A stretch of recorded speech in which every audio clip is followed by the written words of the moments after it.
ने ऐसी टोपी उतारी थी, ये मैं तो दियो ऐसे वोट तो उसका करो तो परमिट, तो वो ना हमारा परमिट हुए, वो टोपी गायब ही हो गई।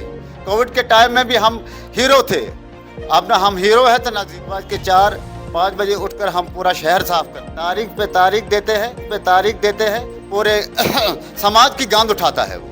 म्यूनसिपल कमेटी के डिस्ट्रिक्ट प्रेसिडेंट और उनकी पूरी टीम यहाँ पर मौजूद है।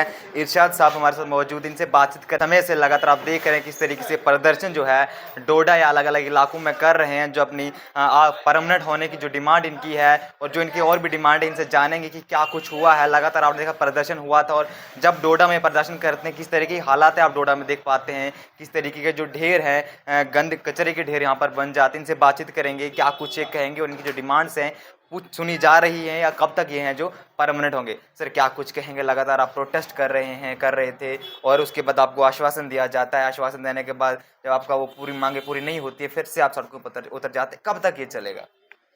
मैं पहले मीडिया का शुक्रिया अदा करता हूं कि जो हमारी आवाज़ बुलंद करते हैं। ये तो 2014 से ही आश्वासन दे रहे हैं, हमें सिर्फ लॉलीपॉप ही दे रहे हैं कि 1 महीने का टाइम दो, 2 महीने का टाइम दो, 10 दिन का टाइम दो। अब पिछली दफ़ा हम श्रीनगर भी पैदल गए, वहाँ भी हम कमिश्नर मैडम के साथ, एडवाइज़र साहब के साथ मिले, उन्होंने कहा कि हमें 1 हफ़्ते का टाइम दो, तो हमने वो हफ्ता दे दिया। उसके बाद 15 दिन का टाइम मांगा, 15 दिन भी दे दिए। अब ये सिर्फ तारीख पे तारीख देते हैं, सफाई कर्मचारियों को इंसाफ नहीं देते हैं, क्योंकि हम गंदगी उठाने वाले वो लोग हैं कि पूरा शहर सोया होता है, सुबह के 4-5 बजे उठकर हम पूरा शहर साफ करते हैं। और ज़्यादा हमारी डिमांड तो है नहीं, हम कोई 20,000 या 30,000 या 15,000 मुलाजिम तो नहीं हैं। सफाई कर्मचारी ज़्यादा से ज़्यादा जम्मू प्रोविंस में 700-800 बंदा होगा, और कश्मीर डिवीज़न में कम से कम 700-800 वहाँ भी होगा। तो हमारी यही डिमांड है कि चीफ मिनिस्टर साहब से कि वो ही हमारे अर्बन लोकल बॉडी के मिनिस्टर हैं, तो उनसे भी हम मिले। उन्होंने भी हमसे ये वादा किया कि 1 महीने के अंदर अंदर तुम्हारा मसला हल कर देंगे। मगर अफसोस की ये बात है कि एक सफाई कर्मचारी के साथ इतना झूठ ये बोल रहे हैं कि इनको इंसाफ नहीं है। सफाई कर्मचारी जो है, सबसे पहले काम सफाई कर्मचारी का होना चाहिए था, क्योंकि सफाई कर्मचारी जो है पूरे समाज की गांद उठाता है, वो पूरे समाज की गांद उठाता है, और अपनी जो समाज की बीमारियां हैं तो वो अपने घर में ले जाता है। वो कोविड के टाइम में भी हम हीरो थे, अब ना हम हीरो है तो ना जीरो है। हम लटका ही जाता है हमें कि हमारी डिमांडें पूरी ये नहीं कर रहे हैं। तो मैं आपके माध्यम से ये चीफ मिनिस्टर साहब से ये गुजारिश करना चाहता हूँ कि खुदारा हमारा मसला जो है जल्द से जल्द हल की जाए, नहीं तो आगे की जो राजनीति होगी वो इससे बुरी भी होगी, क्योंकि हम उनसे इंसाफ मांग रहे हैं। एक सफाई कर्मचारी चीफ मिनिस्टर से इंसाफ मांग रहा है। अभी देखो पंजाब में सफाई कर्मचारियों पर लाठियां मारी उन्होंने, पंजाब की सरकार ने, मगर उनको परमिट भी किया उन्होंने। बाकी जो मुल्कों में सफाई कर्मचारी को पहले परमिट करते हैं। खाली जम्मू कश्मीर की बात करें, जम्मू कश्मीर में जो सफाई कर्मचारी या जितने भी डेली वेजर हैं उनको परमानेंट नहीं किया जा रहा है। ये मुझे समझ नहीं आ रही है, सफाई कर्मचारी के साथ ये कौन सी दुश्मनी है? ये क्या हमारे साथ जुल्म है? क्यों हमारे साथ ये जुल्म कर रहे हैं? किस लिए कर रहे हैं ये जुल्म? क्या हमारा हक नहीं बनता है कि सफाई कर्मचारी जो है, हमारा हक नहीं बनता सफाई कर्मचारी का कि वो 2 वक्त की रोटी पेट भर कर खाएगा? क्या कुछ कहेंगे आप, जो MLAs हैं सारे मिलकर अपनी सैलरी डबल करवाएंगे सीधा, हमें ज़रूरत है हम लोगों को देने, लेकिन क्या लगता है आपकी बातचीत क्यों नहीं हो रही? अपनी तो वो कर गए, अपना तो जो उनको चाहिए था 1.5 लाख था पहले, अब 3 लाख कर गए, अपना तो वो काम कर गए, लेकिन आप लोगों को काम क्यों नहीं कर रहे हैं? और क्या कुछ मांग आपकी रहेगी अब जो चीफ मिनिस्टर उमर अब्दुल्ला है, लगातार ये इलेक्शनों के टाइम भी परमानेंट करने की मांग कर रहे थे, हम परमानेंट करेंगे, जितने भी सफाई कर्मचारी हैं, जितने भी डेली वेजर्स हैं, उनको परमानेंट करेंगे, लेकिन नहीं किया जा रहा है। तो क्या क्या क्या लगता है आपको, हो सकता है पर आपकी एज मैं पूछना चाहूँगा, एज कितनी है आपकी और कब से आप काम कर रहे हैं? अब तो 50 के करीब है मेरी एज। तो कितने साल डिपार्टमेंट को दिए?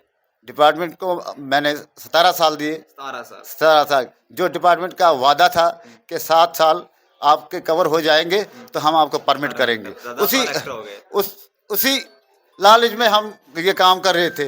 अब तो इन्होंने, अब मैं ये कहना चाहता हूँ कि अब तो परमिट हम मेरे ख्याल में ऊपर जाकर ही होंगे। जैसे हमारे चंद साथी मर गए बीमारियों से, क्योंकि ये गंदा काम है, ये हमारे अलावा कोई नहीं कर सकता है। अगर आज बच्चा बाथरूम बैठता है तो उसकी मम्मी भी वो नाक पर हाथ रखकर उसकी लैट्रिन साफ करती है। तो यहाँ अगर कहीं जानवर मर जाता है, हम वो नहीं देखते हैं कि कोसों दूर जाकर लोग चलते हैं और नाक पर हाथ रखकर, मगर हम नाक पर हाथ नहीं, वो बीमारी को हम अपने गले से लगाते हैं। क्यों? कि लोगों को बचाते। जिन लोगों ने वोट दिए हैं उमर अब्दुल्ला साहब को, उसको चीफ मिनिस्टर बनाया है, उन लोगों के लिए वो जुल्म करने लगा है। जब भी हम हड़ताल पर आते हैं और सफ़र कौन करती है? पब्लिक करती है सफ़र, चीफ मिनिस्टर नहीं सफ़र कर सकता है। वो ऐसी की गाड़ियों में घूम रहे हैं और उनको ज़रूरत थी हमसे झूठ बोलकर, हमसे ठग कर उन्होंने वोट लिए। वोट लेकर उन्होंने अपनी सैलरी बनाई, उसके लिए कोई भी प्रोपेगेंडा नहीं है। हाँ, प्रोपेगेंडा जो है तो वो सफाई कर्मचारी पर है। इनको देखो इसकी एज क्या है, इनको देखो इसकी डेट ऑफ बर्थ क्या है, इनकी देखो इनका केस तो नहीं है कुछ। उनके लिए कुछ नहीं था। उनके लिए शाम को जैसे भी उन्होंने डिमांड की, शाम को ही आर्डर निकल जाता है 2-3 लाख रुपए इनको सैलरी मिल जाएगी। तो मैं आपके माध्यम से चीफ मिनिस्टर साहब से ये अपील करना चाहता हूँ, ये गुजारिश करना चाहता हूँ, खुदारा यहाँ भी आप ठक्कर वोट ले लिए, आपको चीफ मिनिस्टर हमने बनाया, तो खुदारा अगर तो आप हमारा काम नहीं करते हो, आपको अल्लाह ताला से भी जवाब देना पड़ेगा।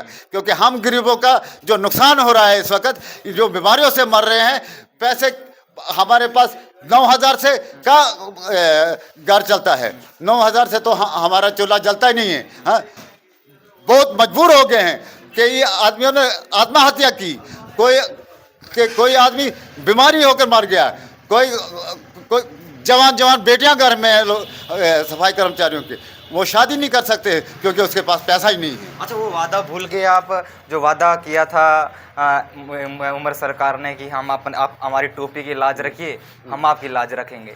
आपकी लाज रखी उन्होंने? उस वक्त तो उन्होंने ऐसी टोपी उतारी थी, ये मैं तो दियो ऐसे वोट तो इसका रू तो परमिट, तो वो ना हमारा परमिट हुए, वो टोपी गायब हो गई। वो टोपी गायब हो गई, जिससे वादा किया था उन्होंने, वो टोपी गायब हो गई। तो मैं आपके माध्यम से ये उमर अब्दुल्ला साहब से, अपने चीफ मिनिस्टर साहब से ये गुजारिश करना चाहता हूँ कि हमारा मसला जो जल्द से जल्द हल किया जाए, नहीं तो अगला कदम जो हमारा होगा वो बहुत भयानक होगा।